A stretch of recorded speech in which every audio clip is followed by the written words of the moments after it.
مصلی پر وہ سجدہ شکرانہ. ان اشعار کو اپنے ذہن کے اندر رکھتے ہوئے تصوراتی دنیا کے اندر کربلا کے میدان کے اندر چلے جائیں.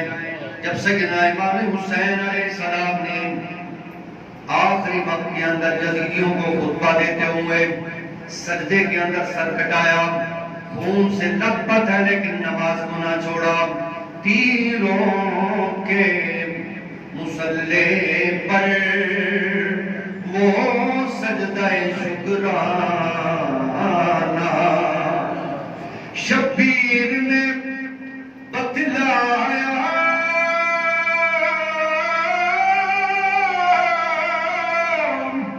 اسلام پہ مر جانا. شبیر نے بتلایا اسلام پہ مر جانا. تیروں کے مصلی پر وہ سجدہ شکرانہ. ایک تیر علی اصغر کی گردن میں لگایا کر. آج 1450 سال گزر جانے کے بعد بھی جب کوئی بھی بندہ اپنے چھوٹے ننھے بچے کو تکلیف کے اندر دیکھتا ہے، پریشانی کے اندر دیکھتا ہے، اس باپ سے پریشانی وہ دیکھی نہیں جاتی. وہ اٹھا کر ڈاکٹر کے پاس دوڑ پڑتا ہے. ارے بچہ چارپائی سے گر جائے، ماں باپ پریشان ہو جاتے ہیں. لیکن صدقے جائیں امام علی مقام تیرے اس خوبصورت جذبے کے جو تم نے اپنے نانا کے ساتھ وعدہ کرتے ہوئے وفا کرتے ہوئے کربلا کی سرزمین پر آئے. ایک تیر علی اصغر کی گردن میں لگا آ کر. ایک تیر علی اصغر کی گردن میں لگا آ کر. معصوم کا ہنس دینا، معصوم کا ہنس دینا اور موت کا گھبرانا. ارے آل محمد کون ہیں جن کے آگے موت بھی بے بس نظر آئی؟ ارے یہ وہ ہستیاں ہیں جنہوں نے بڑھ بڑھ کر تاجدار کائنات کے دین کی خاطر، دنیا کے تاج و تخت کی خاطر نہیں. اے امت مسلمہ، اپنے ذہنوں کو صاف کر کر بیٹھو. مسجدوں کے اندر آتے ہو، محرم کے دن ہر سال آتے ہیں، پلٹ پلٹ کر یہی پیغام دیتے ہیں. کفار کی سوچ کے اوپر نہ چلو. حضور علیہ السلام کی آل نے دین محمدی کو بچانے کے لیے قربانیاں دی. معصوم کا ہنس دینا اور موت کا گھبرانا. اور وہ عظیم انسان جو اپنے آپ کو آل محمد کو نہیں کرواتے لیکن علی پاک کی اولاد ہیں، حضرت سیدنا عباس علمدار. آپ کی ماں نے خوبصورت پیغام دیا. کیا پیغام دیا؟ بیٹا زندگی کو حسین کے نام پر نچھاور کر دینا، لیکن کسی میدان کے اندر حسین کو تنہا مت چھوڑنا. شاعر نے محبت بڑے انداز کے اندر اس کی ماں کی نصیحت کا اظہار کیا. یہ ماں کی نصیحت تھی عباس دلاور کو، جب دین پہ بن جائے تم دین پہ مر جانا. اسے پتہ ہی چلا کہ کل دین سیدنا امام حسین علیہ السلام کی ذات مبارکہ ہے. اگر آج گھر کے اندر یزید ہوتا، اگر حضرت امام حسین کربلا کے اندر نہ کرتے. اور آج میں نے ابتدا کے اندر جو آیات بینات تلاوت کی ہے بڑی مشہور معلوم ہے. ویسے تو پورے کا پورا قرآن پڑھو، جہاں بھی اچھی صفت نظر آ جائے نا سمجھ دو یہ حضور کی آل کا ذکر ہے. یار میں ایک بات کہتا ہوں، سلطان قطب ایبک کے اندر اس خوبصورت اللہ کے گھر کے اندر جمعہ مبارک کی گھڑی کے اندر آنے والے مجھے اتنا بتاؤ جہاں حضور کا ذکر ہوگا تو حضور کی آل کا ذکر نہیں ہوگا. یا 1400 سال بعد اس وقت آپ سب حضرات کے اندر میں آپ کی محبتوں کے ساتھ یہاں بیٹھا ہوں بلند تو یہ حضور کے نام کی وجہ سے میری اپنی کوئی ذات نہیں. یا لوگ آج اگر ہمیں جانتے ہیں نا تو میرے باپ کی وجہ سے جانتے ہیں، علاقے میں جائیں تو دادا کے نام سے جانتے ہیں، لیکن صدقے جائیں حضور کی آل قیامت تک رہے گی لیکن نام حضور علیہ السلام پہ ہی چلے گا. اگر صحابہ کا آئے گا تو پھر کس کا نام آئے گا؟ پھر بھی حضور کی ذات کا نام آئے گا. اور ہم اہل سنت کا ایک عقیدہ ہے، ہم جس کو بھی مانتے ہیں، اور ہمیشہ یہ جملہ بولتا ہوں، کیوں بولتا ہوں؟ اس لیے کہ اپنی سوچوں کو اہل سنت کی عقیدوں کے مطابق رکھو. کوئی اٹھتا ہے تو حضور کی آل پر زبان درازی کر دیتا ہے، کوئی اٹھتا ہے تو نبی علیہ السلام کی اصحاب پر اپنی زبانیں کھول دیتا ہے. تو آپ لوگ اپنے آپ کو خوش نصیب سمجھو، ہم زبانیں خاموش رکھتے اسی لیے ہے. فقہاء اور محدثین نے کہا ہے جن معاملات کے اندر خاموشی تمہارے ایمان کی حفاظت کے لیے ثابت ہوگی وہاں خاموش رہو. حق کیا ہے سب کو پتہ ہے، سب کو معلوم ہے. کوئی بندہ یہ تو نہیں ہے وہ کہتا ہے کہ میں روٹی کھاتا ہوں اور سیدھی ناک کے اندر ڈال دیتا ہوں، منہ کے اندر ڈال دیتا ہوں. آج کے دور کے اندر کوئی اتنا بھی نا سمجھ نہیں ہے، وہ حق کو دیکھ کر آنکھیں بند کر لے. حق حق ہی ہوتا ہے. اور ہم کون ہوتے ہیں اس چیز کو توڑنے والے کہ جی اصحاب ان کا مقام نیچے ہے، آل کا مقام اوپر ہے؟ یہ کیا طریقہ کار ہے؟ اسلام نے کبھی یہ چیز نہیں سکھائی. اور شریعت محمدی صلی اللہ علیہ وآلہ وسلم نے جو ہمیں درس دیا ہے وہ ایک ہی درس ہے. ایک ہے در والے، ایک ہے گھر والے، دونوں کا اپنی اپنی جگہ مقام بلند ہے. اور آج جو ابتدا کے اندر آیت کریمہ میں نے آپ کے سامنے تلاوت کی ہے، قُلْ لَا أَسْأَلُكُمْ عَلَيْهِ أَجْرًا إِلَّا الْمَوَدَّةَ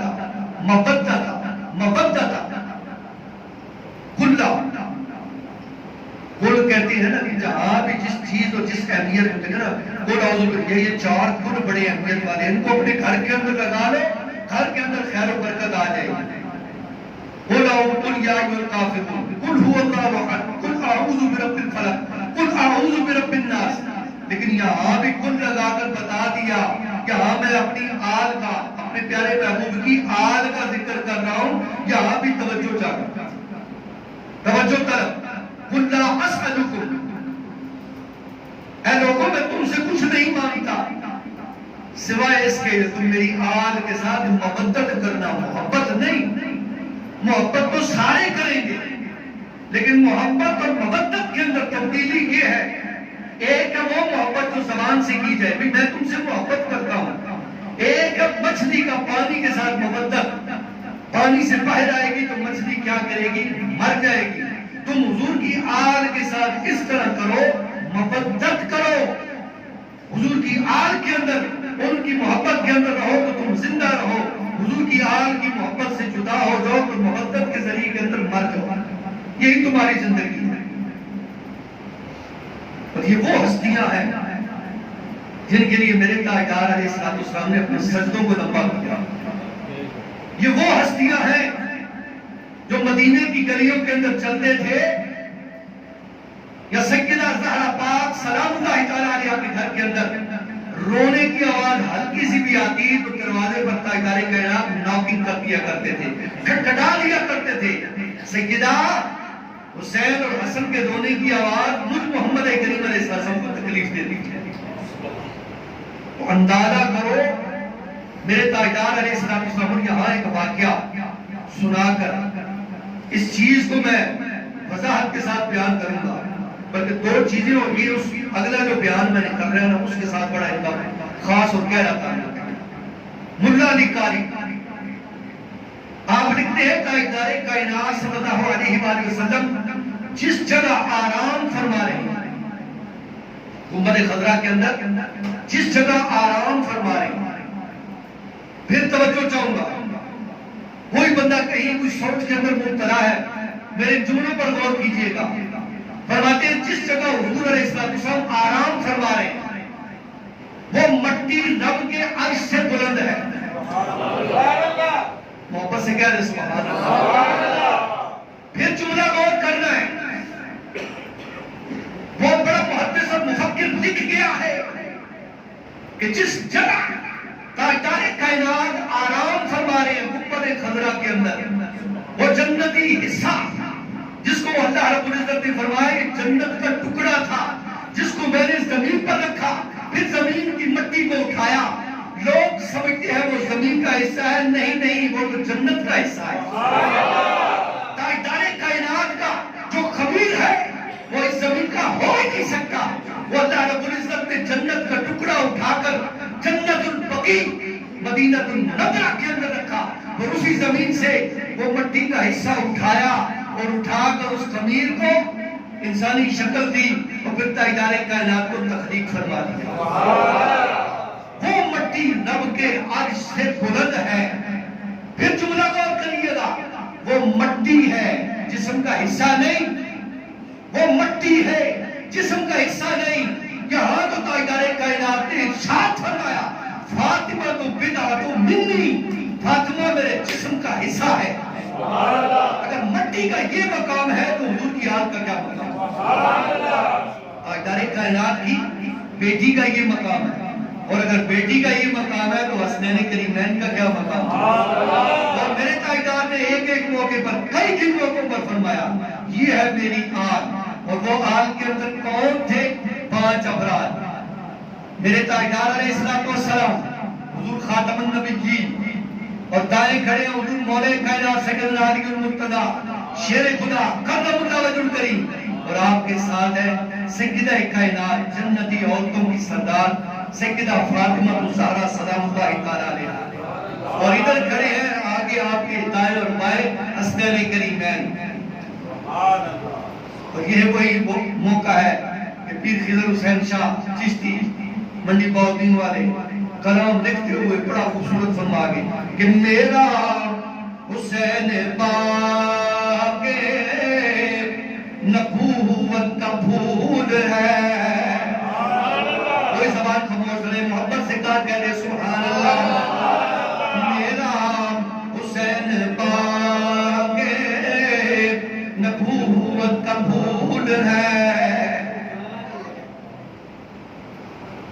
حیدر کی اس میں جان ہے، خون بطول ہے۔ مدینے کی گلیاں ہیں، میرے تاجدار علیہ السلام نے ایک طرف حضرت امام حسن کو بٹھایا، دوسرے طرف امام حسین کو بٹھایا۔ ارے سوچو غور کرو وہ کیا وقت ہوگا جب مدینے کی گلیوں کے اندر حسنین کریمین تاجدار کائنات خاتم النبیین دو جہانوں کے والی کے کندھوں پر سوار ہیں۔ سیدنا فاروق اعظم دیکھ کر کہتے ہیں سبحان اللہ کتنی پیاری سواری ہے۔ میرے تاجدار نے دیکھ کر فرمایا عمر اور تو گھر سوار بھی تو کتنے خوبصورت ہیں۔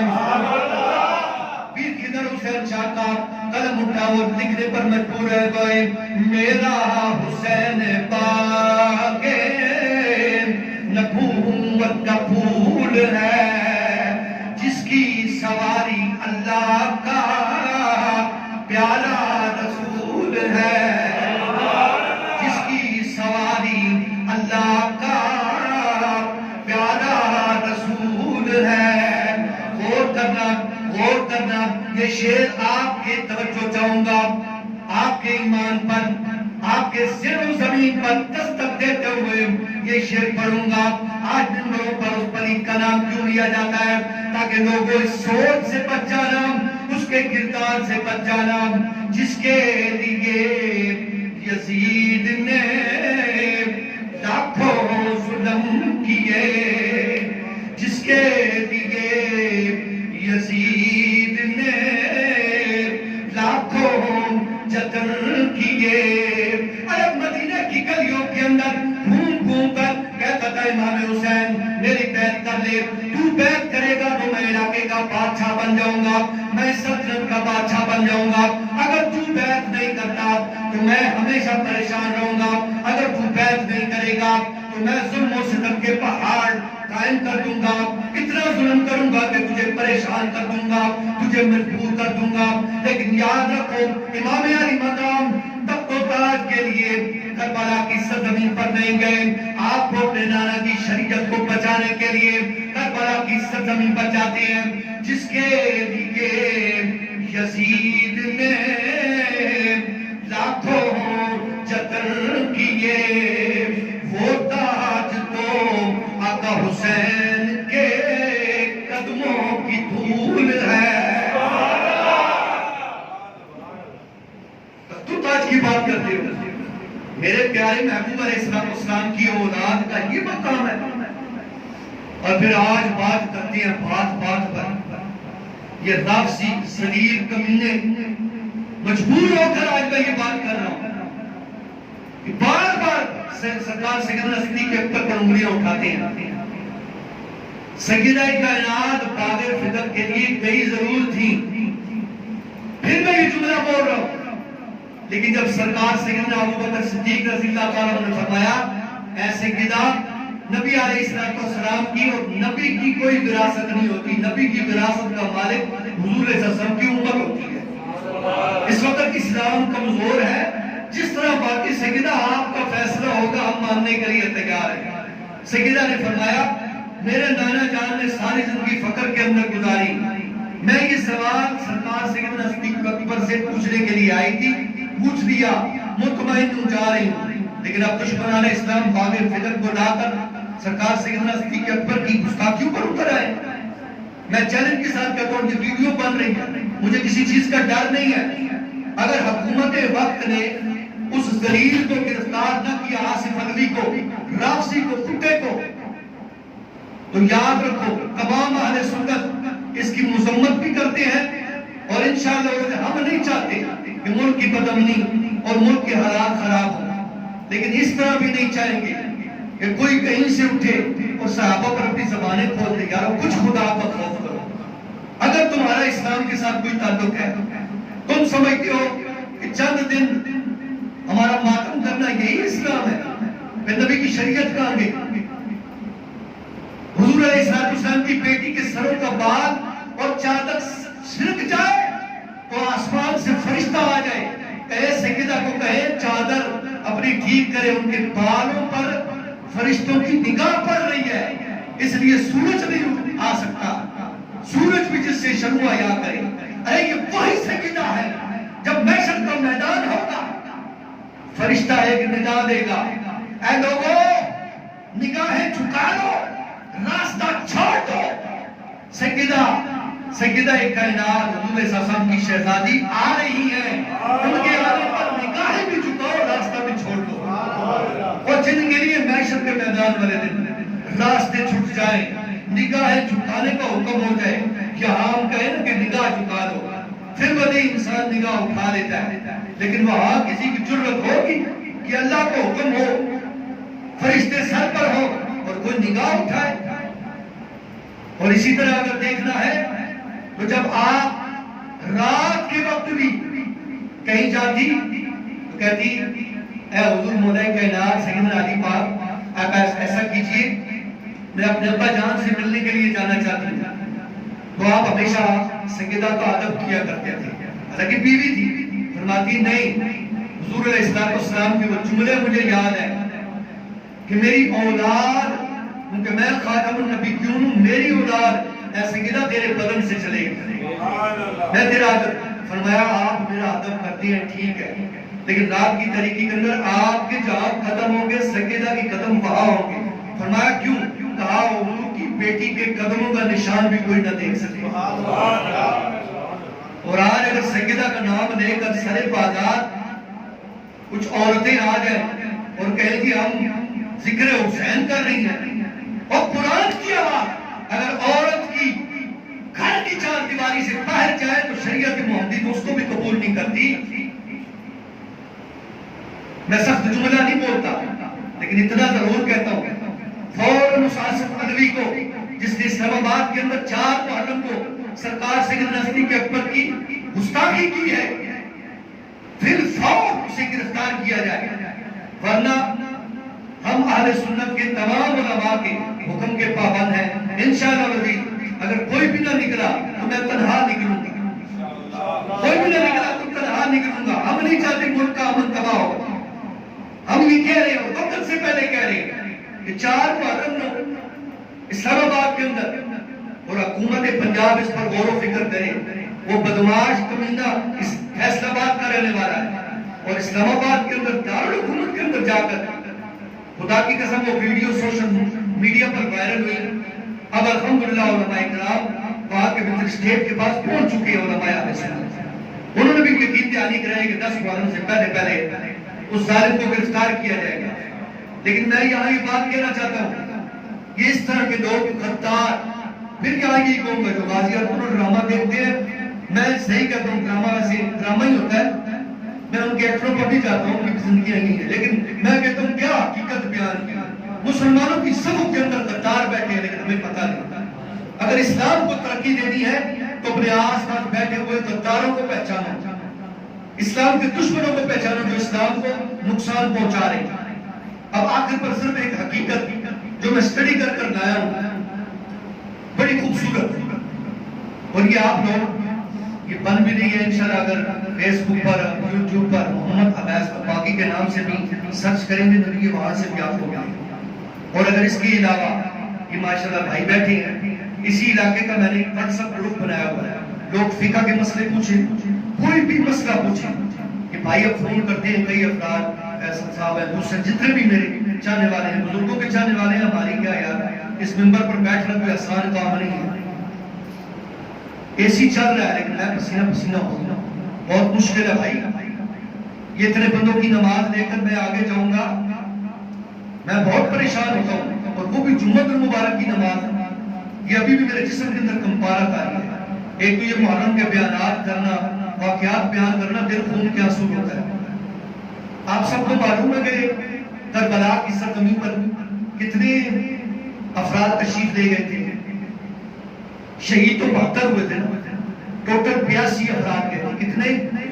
یہ بہت بڑی تحقیق ہے، اور علماء اور فقہاء سے میں نے اس کا باقاعدہ اس کی ریسرچ کروائی ہے، اور بڑے بڑے مفتیان اکرام نے ٹوٹل کتنے افراد گئے تھے جی؟ 82 افراد، 82 افراد، اور 72 قربان ہوئے پمائے سیدنا امام علی مقام سیدنا امام حسین علیہ السلام۔ ٹھیک ہے جی، 72 افراد قربان ہوئے، ساتھ میں غلام بھی شامل ہوئے۔ آگے پیچھے روایات آ سکتی ہیں لیکن میجورٹی اس پر ہے کہ لیکن اس کے اندر حضور کی آل کتنی شہید ہوئی ہے نہیں معلوم، اس لیے ہمیں کہا جاتا سنی سنی سن ہوئے، خطیب بھی مولوی بھی عوام، میں اپنے آپ کو پہلے کہوں گا، آپ کو بعد میں کہوں گا، ہمیں تاریخ کا پتہ ہی نہیں۔ نبی علیہ السلام کی اور سیدنا امام حسین علیہ السلام کے سمیت 72 افراد شہید ہوئے کربلا کی سرزمین پر، جس کے اندر 17 حضور علیہ السلام کی آل میں 17 افراد، کتنے افراد؟ 72 میں سے 17 نکالے، باقی کتنے بنتے ہیں جی؟ 65۔ کتنے؟ 65۔ وہ 65 کون تھے؟ ذرا تاریخ پڑھ لیجیے۔ میں آپ کو یہ کہہ رہا ہوں ان کے اندر صحابہ کی اولاد بھی تھی، اور اگر کوئی یہ بکواس کرے کہ جب حضور علیہ السلام کی آل پر یہ مشکل وقت تھا تو صحابہ اور صحابہ کی اولاد کہاں تھی؟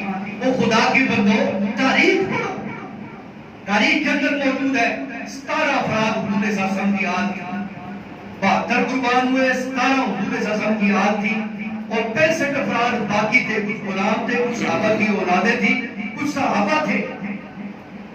ہم تاریخ کو مسخ نہیں کر سکتے۔ پھر اسی کے ساتھ ساتھ میں اپنی بات کو اختتام کی طرف لے جاتے ہوئے سیدنا امام زین العابدین کہتے ہیں جنہوں نے پڑھا ان پر تکلیف ہوئی، بالکل اس میں کوئی شک نہیں، ظالموں نے بڑی تکلیف دی، بڑی تکلیف دی۔ یار میں کہتا ہوں میں بیمار ہوں تو میں جمعہ چھوڑ دیتا ہوں، میری کمر میں تکلیف ہو، پاؤں میں تکلیف ہو، پڑھنے کے باوجود میں جمعہ چھوڑ دوں گا، بہانہ ہی میں بیمار ہوں، یا صدقے جائیں سیدنا امام زین العابدین کے. آپ بیمار ہیں اور جب آخری وقت سیدنا امام حسین علیہ السلام ذوالفقار حیدری میں ہاتھ کے اندر پکڑی نیام سے پائے لائی, سیدنا امام علی سیدنا علی المرتضیٰ کی جو دستار مبارک سر پر رکھی میدان کے اندر جانے لگے تو آپ کے پاؤں کے اندر ایک بیمار نوجوان جس کو سیدنا امام زین العابدین کہتے ہیں, کہنے ابا جان مجھے بھی جانے دے. فرمایا نہیں بیٹا, میں عدالت فاروقی کا تجھے نشان بنا کر دنیا کے اندر رکھنا چاہتا ہوں, کیونکہ میں نے تخت سریا کے اندر دیکھا ہے شہداء کے اندر تیرا نام موجود نہیں ہے. اب تیرے حوالے یہ تیری بیٹی اور تیری پھپھو ہے. اپنی پھپھو کی تابعداری کرتے ہوئے سیدہ زینب کی یزید کے دربار کے اندر دین محمدی کو بلند کرنا. اس بیمار کو بیڑیاں ڈالی گئی گلے کے اندر, پاؤں کے اندر, اور پھر کئی 100 میل پیدل چلا کر یزید کے دربار میں لایا گیا. یہ ایسی باتیں سنا نہیں سکتے. جس طرح سے شہادت سیدنا عثمان غنی بیان کرتے ہوئے دل کانپتا تھا, اس طرح یہ شہادت بیان کرتے ہوئے ہم کہیں بے ادبی کا کوئی مظاہرہ نہ کر دیں. اس لیے علماء جو سناتے ہیں اور انداز میں سنا لیتے ہیں. لیکن سیدنا امام زین العابدین نے جو خوبصورت جملے فرمائے ہیں ان جملوں پر غور کیجئے گا. اور آخری بات یزید پر اس کے حرکتوں کی وجہ سے سیدنا امام علی مقام کو کربلا کی سرزمین پر آئے. وہ 4 باتیں تھیں. پہلے سیدنا امام زین العابدین کی باتیں سن لیں کہ سیدنا امام زین العابدین نے کیا فرمایا کہ 4 کاموں کی آپ نے ممانعت فرمائی. جب مدینہ منورہ کے اندر آئے, وہاں امت مسلمہ اے حضور کی آر کے ساتھ محبت کرنے والوں, یہ 4 کام میں نے یزید کے ہاں دیکھے ہیں, ان 4 کاموں سے بچ جاؤ. اگر نہیں تو تم حسینی ہونے کے باوجود بھی تمہارے کام یزیدیوں والے ہوں. غور کرنا, پہلا کام کیا ہو, یہ تاریخ کے اندر لکھا ہوا ہے, میں نے لکھ کر یہاں لایا تاکہ موضوع سے ادھر ادھر نہ ہو. وقت اتنا کم ہوتا ہے, باتیں بہت کرنے والی ہوتی ہیں. پہلا کام ناچ اور گانا. انہوں نے فتح کا الارم بجاتے ہوئے کہ ہماری فتح ہو گئی. جب سیدنا امام حسین علیہ السلام کے سر مبارک کو اٹھا کر یزید کے دربار میں لایا گیا تو وہاں ناچ گانا ہو رہا تھا, بھنگڑے ڈالے جا رہے تھے. تو اگر آج بھی کہیں بھنگڑے ڈال رہے ہو, ناچ گانا چل رہا ہو, تو سمجھ لو یہ یزیدی فکر ہے. اور کہیں قرآن کی تلاوت کی آواز آ رہی ہو, کہیں نماز کے لیے لوگ جا رہے ہو, تو سمجھ لو کہ حسینی فکر ہے. یہ کام آپ نے یزید کے دربار میں دیکھا, آپ نے منع فرمایا کہ اب آج کے بعد کہیں بھی کوئی ناچ گانا نہیں ہوگا. اور اگر یہ حکومت ٹی ویوں پر ناچ گانا چلائے تو پھر ہم سب کو اپنے گریبانوں میں جھانکنا ہوگا کہ ہم ایسے خبیثوں کو منتخب کر کر اسمبلیوں میں کیوں بھیجتے ہیں کہ جا کر وہ ان چیزوں کا پرمنٹ جاری کرتے ہیں. دوسرا کام جوا کھیلنا, یہ اس وقت عام تھا. آپ جتنے دن بہاؤں کی قید میں رہے ہیں تو وہاں بیٹھ کر باہر قیدی جہاں قید کے اندر رہے ہیں تو وہاں ان کے جو فوجی تھے وہ بھی جوا کھیلتے تھے. یہ چیزیں میں سیدنا امام زین العابدین کی جو کتابیں ان میں سے نکال کر آپ کو بیان فرما رہا ہوں. اور تیسرا سنت کی مخالفت کرنا. سیدنا امام زین العابدین نے امامہ اپنے سر پر رکھا تو آپ نے کہا امام زین العابدین اس امامے کو کھول دو, اس کا کوئی فائدہ نہیں, تم شکست کھا چکے. اس سے پتہ یہ چلا کہ جو سنت کی مخالفت کرے گا, داڑھی کی مخالفت کرے گا, امامے کی مخالفت کرے گا. اگر کوئی بھائی مسواک کرتا ہے تو کہتا ہے یہ سنت محمدی ہے اس لیے میں مسواک کرتا ہوں, وہ اس کو دیکھ کر ہنستا ہے, مسکراتا ہے, مذاق اڑاتا ہے. فرمایا وہ بھی یزیدی فکر ہے, اس سے بھی بچ جاؤ. اور چوتھا کام بے پردہ عورتیں. فرمایا یزید کے دربار کے اندر بے پردہ عورتیں بے پناہ میں نے دیکھی, اور میں نے کہا میرے ابا جان نے جو قربانی دی ہے وہ یہی قربانی ہے. شریعت محمدی کو قائم کرنا چاہتا ہوں. اور ایک جملہ اور کہنا چاہتا ہوں, کہا کہ امام زین العابدین آج بتا فتح تیری ہوئی ہے یا میری ہوئی ہے. اسی اثناء کے اندر یہ بات چیت چل رہی تھی, اذان کی آواز آئی, آپ خاموش رہے, وہ بولتا رہا. اسے پتہ یہ چلا اذان ہو رہی ہو, چاہے وہ مائیں بیٹیاں ہوں, چاہے وہ نوجوان ہوں, ان کی بہت زیادہ کوئی ضروری بات ہو. اور آج کل ہمارے یہاں پتہ کیا ہے, وہ یہ بابیہ دی اذان ہوئی, اے سنیہ دی اذان ہوتی ہے. نا اذان اذان ہے. اور یہ ہے کہ ہمارے یہ جو بھائی ہیں ان کی اذان کا کہیں کوئی تاریخ نہیں ملتا. جب حضور صلی اللہ علیہ وسلم کا نام آ جائے گا، اب کل کوئی اٹھ کر کہہ دے کہ جی ہم سرکار سیدنا صدیق اکبر کا نام اذان میں لیں گے، پھر کہے گا کہ ہم سیدنا ابوبکر صدیق کا، سیدنا فاروق اعظم کا، سیدنا عثمان غنی کا اذان میں نام لیں گے، یہ اذان وہی ہے جو حضرت بلال حبشی نے کعبے کی چھت پر چڑھ کر حضور کی طرف منہ کر کر اذان کی تھی، آج وہ اذان آپ کی مساجد کے اندر ہوگا۔ اذان کے دوران بولنے والا یزیدی ہے، کیونکہ یزید نے بھی یہی کیا تھا، آپ نے کہا خاموش ہو جا، اذان ہونے دے، تجھے جواب اذان کے اندر ہی مل جائے گا۔ اذان ختم ہوئی، بتا اذان کے اندر تیرے نانے کا نام ہے یا میرے نانے کا نام ہے؟ مجلس کے اندر موجود لوگوں نے آوازیں بلند کرنا شروع کر دی، اور یزید یہ تو نے کیا کیا؟ محمد کریم علیہ السلام کی نام لیوا اور ان کی اولاد کے ساتھ یہ کیا، ہم تجھ سے بغاوت کا اعلان کر لیں۔ ان کا فوراً ان قیدیوں کو قید میں ڈال دو، یہاں تو معاملہ خراب ہو گیا۔ اور آخر پر چار چیزیں بڑی اہم ہیں، جو یہ چار چیزیں امام زین العابدین کی بیان فرمائی ہیں۔ یہ چار چیزیں وہ ہیں جو احادیث سے ہم نے نکالی۔ چار چیزیں ایسی تھیں جو سیدنا امام حسین علیہ السلام سے پوچھا گیا کہ آپ کربلا میں گئے ہیں، یہاں میدان کے اندر آئے ہیں، کئی ہزار خطوط آئے ہیں، وہ خطوط کس کے تھے؟ آج کہتے ہیں نا جی ہم قاتلان حسین میں سے نہیں ہیں، ہم قاتلان حسین میں سے نہیں ہیں، فلاں نے قتل کیا۔ ظالموں، اس وقت کے جو شیعہ علی تھے انہوں نے 2000 خطوط اور اس سے بھی زیادہ سیدنا امام حسین علیہ السلام کو بھیجے کہ آپ آئے، باغ بنے ہوئے ہیں، پھل پکا ہوا ہے، آپ آئے، ہم آپ کے ساتھ کھڑے ہوں گے۔ جب آپ کے بھائی حضرت امام مسلم بن عقیل ان کے 2 بچے آئے تو 20,000 افراد کھڑے ہو گئے۔ جب ابن زیاد کا لشکر آیا، آپ نے مغرب کی نماز آگے کھڑے ہوئے، سلام پھیرا، اور ظالموں تمہارے پیچھے ایک بھی نہ تھا۔ حضرت امام مسلم بن عقیل اکیلے رہ گئے۔ اب وہاں سے پہلے آپ کو شہید کیا گیا، پھر آپ کے بچوں کو بے ترتیب کے ساتھ شہید کیا گیا۔ اسی اثناء کے اندر سیدنا امام حسین علیہ السلام مدینہ سے مکہ اور مکہ سے ہوتے ہوئے کربلا کی طرف رواں دواں تھے۔ جب کربلا میں پہنچے تو پتہ چلا میرے بھائی، چچا زاد بھائی حضرت امام مسلم بن عقیل شہید ہو گئے۔ تو آپ نے کیا جملہ فرمایا؟ یزید نے تو جو ظلم کیا ہے 100 کیا ہے، تم نے جو پیچھے ہٹ کر ظلم کیا ہے، اگر وہاں قربانیاں دے دیتے تو شاید نقشہ کچھ اور ہوتا۔ اور آج تم 10 دن ان دنوں میں آ کر تم کہتے ہو جو دین ہمارے پاس ہے وہ کسی کے پاس نہیں، تاریخ کسی کو معاف نہیں کرتی۔ آپ نے 4 چیزیں بیان کی متواتر، اور اس پر میری تقریر کا عنوان ختم۔ آج پنٹن پاک کے نام کے اگر 4-5 منٹ اوپر نیچے ہو جائیں تو ان کو برداشت کیجئے گا، اور یہ 4 چیزیں آپ نے اپنے ذہنوں کے اندر بٹھانی ہے، پوچھنی ہوئی تو دوبارہ پوچھ لینی ہے، سننی ہوئی یہ ویڈیو بن رہی آپ سن لیجیے۔ سیدنا امام حسین علیہ السلام نے فرمایا کہ 4 غلطیاں بڑیاں اہم جو یزید کرتا ہے، اس کو میں جا کر کہوں گا کہ فیس ٹو فیس ان گناہوں کو چھوڑ دے، ان غلطیوں کو چھوڑ دے۔ میں تیری بیعت تو نہیں کروں گا، کسی صورت نہیں کر سکتا، لیکن اس کے بعد سوچوں گا اگر یہ 4 چیزیں تو چھوڑ دے گا، لیکن میری فیس ٹو فیس اس سے بات چیت کرنا ہی ہے۔ اور اسے بیان کس نے کیا؟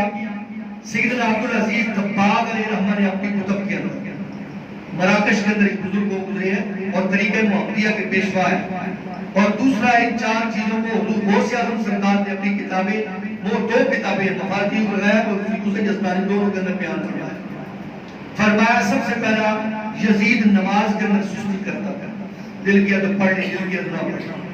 تو یہاں پر صرف ایک جملہ بولوں گا، فجر سے لے کر عشاء تک آپ اپنی صفوں کے اندر تلاش کریں۔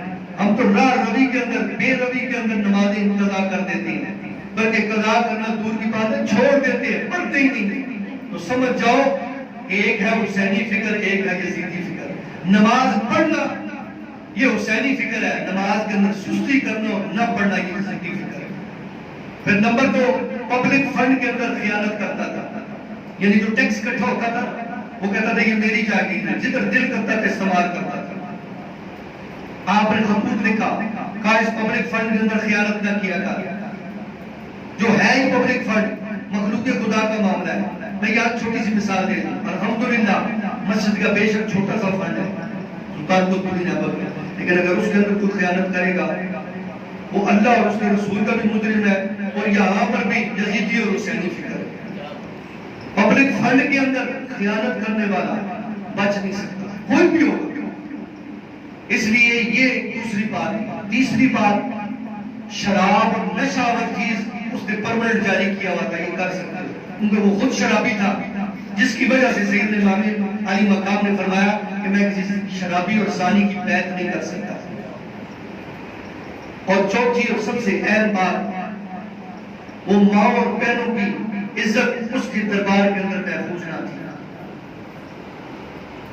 یہاں ہاں حقیقت ہے، سیدنا ابی معاویہ رضی اللہ تعالیٰ عنہ کی جو بیٹیاں تھیں، جو آپ نے شادیاں کی ہوئی تھیں، وہ بیویاں بھی اس کے ظالم کی بد نگاہی سے محفوظ نہ تھی، اور کئی دربار چھوڑ گئی تھی، کئی لوگ خودکشیاں کر لی تھی۔ جب یہ باتیں سیدنا امام علی مقام تک پہنچی تو آپ یہ ذہن کے اندر رکھ دیں، یہاں یہی فکر دوں گا، اگر کسی کی نگاہ کسی کی بیٹی اور پاؤں کی طرف پڑتی ہے تو یہ یزیدی فکر ہے کہ سب سے لے کر پاؤں دے کر پورے موازنہ کرنا ہے اس کا۔ ظالم اپنی نگاہ کو محفوظ کرو، حسینی پر یزید